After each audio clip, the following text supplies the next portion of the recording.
So we've kept the current measures in place for this long precisely so that we can bounce back with vigour and energy as soon as possible, as soon as it is responsible to start looking at the second phase.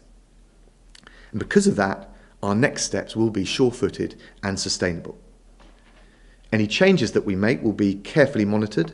If people don't follow the rules, or if we see that the R level goes back up, we will tighten the restrictions again. We will always retain the option to do so.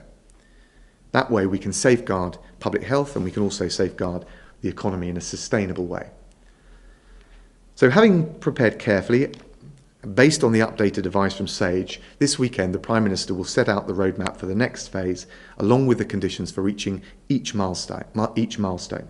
That way we can provide the country with a better understanding of what lies ahead. We can offer reassurance that we will adjust the restrictions to the minimum necessary to prevent a second spike in the virus.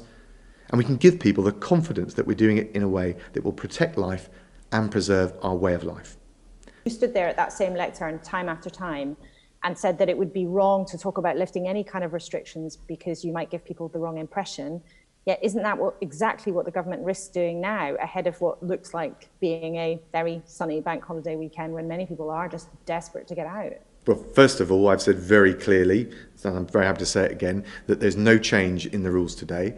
What the Prime Minister will do is set out on Sunday a roadmap that can look to the future and explain what steps will be taken at what moment in time, and critically the evidence that will back it up. We've always said consistently from the outset we've got to take the right decisions at the right moment in time, guided by the evidence. That is consistently what we've said from the outset, and that approach is the latest data from our COBRA coronavirus data file shows that as of today, there have now been 1,534,533 tests for coronavirus across the UK. That includes 86,583 tests carried out yesterday. 206,715 people have tested positive. That's an increase of 5,614 cases since yesterday. Those who've tested positive, very sadly, 30,615 people have now died, and my deepest condolences go out to anyone who's lost a loved one throughout this pandemic.